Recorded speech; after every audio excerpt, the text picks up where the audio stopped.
So what's up? How you doing? Today we are going to take a look at some themes that Trey did during the jam on Down with Disease from the Great Went version. And we're not going to look at, specific, licks and things like that he did, but more of these approaches, these themes during different sections of the jam, and sometimes even my own little spin on things using his approach. And my hope is that you can take these things and apply it to your own playing and do more your own thing and not try to sound exactly like him, but learn the things that we hear and we like about his own playing, and again, apply it to your own. So with that being said, let's actually do the opposite for this very first one and learn the first opening lick, because he did that every single time, goes into the jam, and we should start with that. And also a little disclaimer, my intonation is a little off on this guitar all of a sudden, but it's going to the shop soon, so that'll get taken care of. But it's decent enough, we can get through it. So let's give it a listen.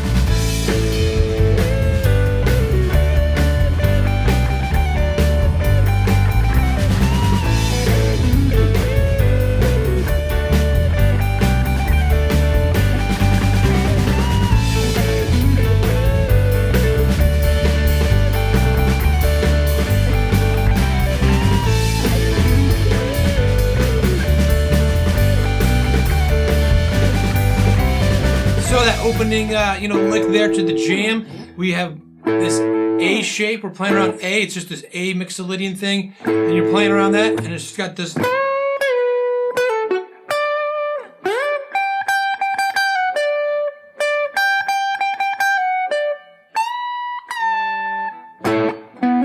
he's playing this part a little different each time.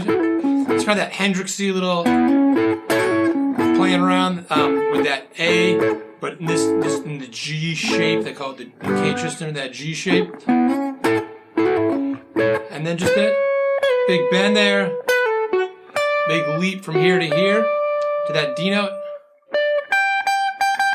You can think of that, like your D, right, going.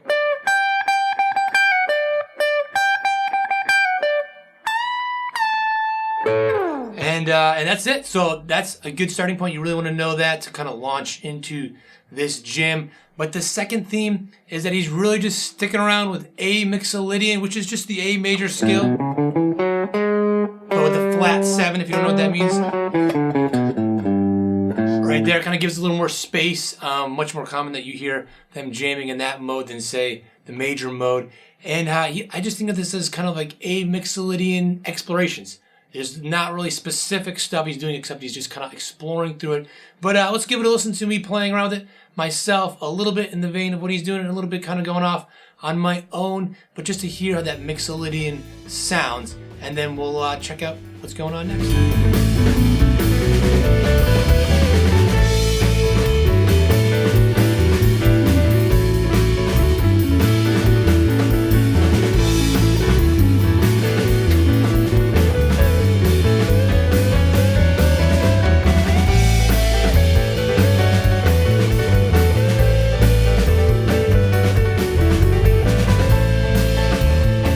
So now that he's established, playing this A Mixolydian, which again, you can do just kind of anywhere, so just get familiar with that if you're not, and just try, pick a spot. You don't have to play all over the place, but just pick a spot and just go with it. Kind of start exploring, and then the second thing he does, or third thing really, but once we really launch in the jam here, second thing is he does this little descending thing, and let's give it a listen, and then we'll see what's going on with it.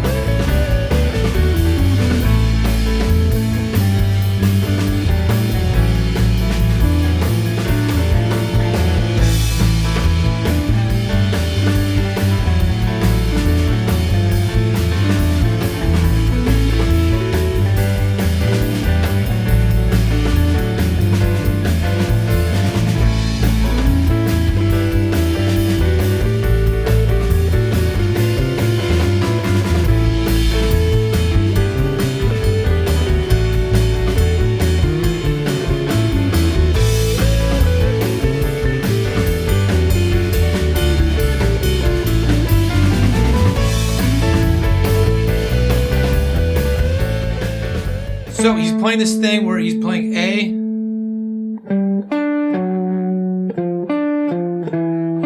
and he's just playing down, the scale, A, G, F sharp, and then F, which is actually not in Mixolydian, it's outside, and then to E, and then he's the whole time going up to this D, so going.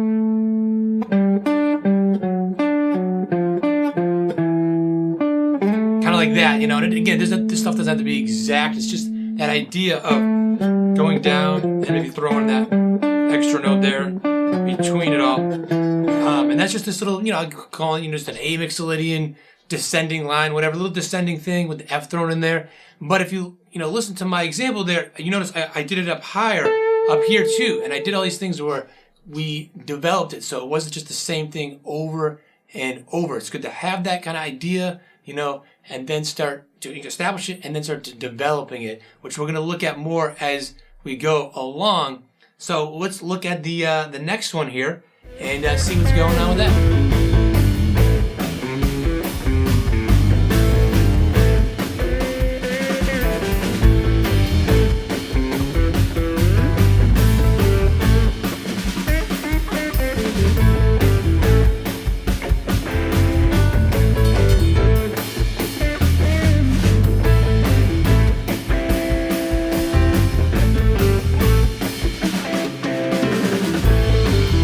So this one is, you know, I'm just calling this like the rock riff, the blues thing. He's just going like, you know, it's kind of like a Zeppelin-y type of thing. And at times he's doing it there, and then at times he's doing it a little higher up. Maybe a little variation, just do like things like that. And, you know, sometimes the playing in between or when it starts to get a little bit different, especially when it's up here. Starting to get a little more blues sounding, so a little more of that A kind of blues scale, A minor pentatonic, starting to get away from just kind of focusing on Mixolydian. And that's it though, there's that clear theme where it gets into, and they all do it, not just Trey, but they're all kind of playing that together and stuff, kind of, I think it's around the middle of this pretty long jam. But let's keep moving forward and check out the next one where it switches keys and it goes to E Dorian, and this is going to be a much longer listening example, and I want you to listen for when it changes from A Mixolydian to E Dorian, and then also listen for how I start to develop themes, and this is not really following a Trey theme, but more of my own theme, but using this idea of switching it up to E Dorian, right? And notice how that I do this, and I'll talk about it in a second.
So we're going from that, you know, that riff and the A Mixolydian and all stuff, going to an E Dorian, and that is now just meaning it's like an E minor scale, but with a raised 6 and F sharp,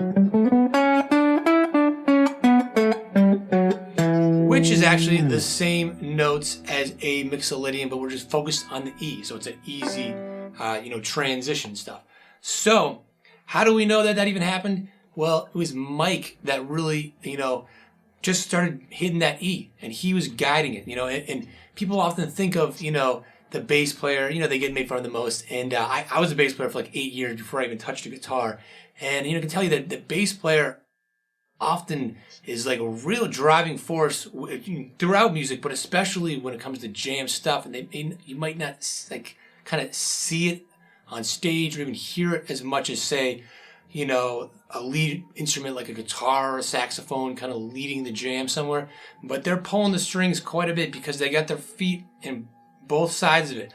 Very rhythmic, and then they're also playing pitch, right? So they can change that things up. So no matter what someone's doing to try to make it sound like A Mixolydian, if the bass just keeps hitting some other note like E, it's going to sound like something else. So that's what happens here. Kind of Mike starts hitting that E, and it starts changing, and it gets to this more darker sound.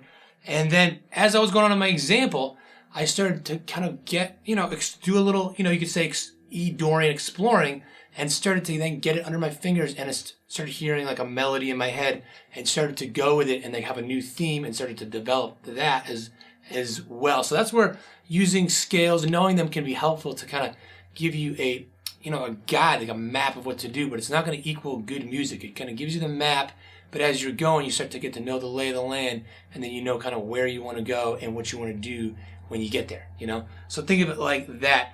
But now let's listen to the next example where it changes up from E Dorian to more of an E Mixolydian sound, which again is driven by Mike.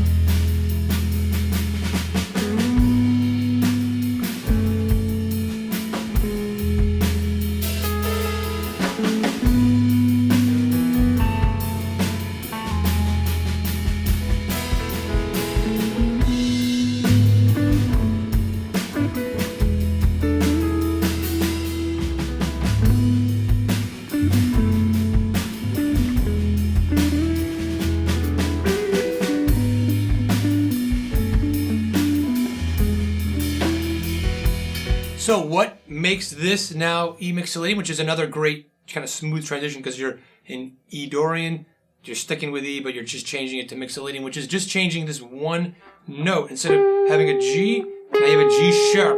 Well, he's doing, I actually could grab my bass to do this, but he's now playing this thing where he's going. So this right here has a G sharp right there, so it's making that major Mixolydian sound. And then now it's on the top right here. So, oops, I'm sorry, here, G sharp. Right, so he just starts doing that, these little these bass chord things, and that gives it this Mixolydian sound, and the rest of the band, follows with that. And I was playing some stuff, little things that I was hearing going off the bass, and plan on playing along with that, because in the end, no matter what you got for skills, you gotta have listening skills. That's what it's all about with playing anything on music, but especially when you're jamming and it's just going any old, direction stuff. Let's listen to one more example with this E Mixolydian, and we'll wrap things up.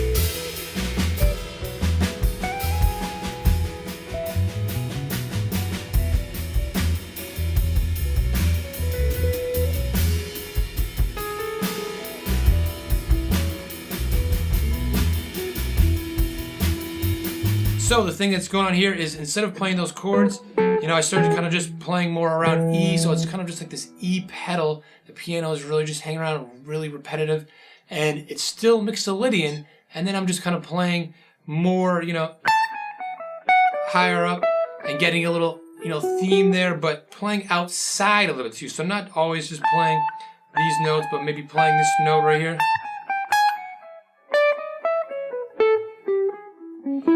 So keep in mind that while I've got all these, charts for the modes and saying, oh, this is this and that, you don't want to be just playing that. Really get familiar with it, get comfortable, but really get outside of it as well. And don't be afraid of hitting any kind of wrong notes, because with this kind of music, there's definitely no wrong notes. It would be wrong if you just stayed in a mode all the time and that's all you ever did. That would be, because that would be kind of boring, right? So with that in mind, you get that kind of a E pedal, but still this, and that basically just means like it's underneath it. It's playing E, kind of revolving around E really heavily, and you get that Mixolydian still on top of it, but playing a little bit outside of it and things like that. So hopefully that all helps kind of, gonna give you a new perspective of a particular jam and stuff. And if this was helpful, you want to know more, just definitely let me know in the comments down below. This is a kind of a new idea for me, but something that I really enjoyed, listening to this, coming up with these theme ideas, and I would love to do more. So let me know if you do like it, you want more, and if you got any particular jams of any tunes in mind you want me to check out, and I'll do my best to check it out and see if I can whip something up. And if you want to try this out yourself, you got a guitar, of course, I've got the backing track right here. You can just head it over there right now and try it out yourself. Have fun with it. I'll see you in one of the next videos.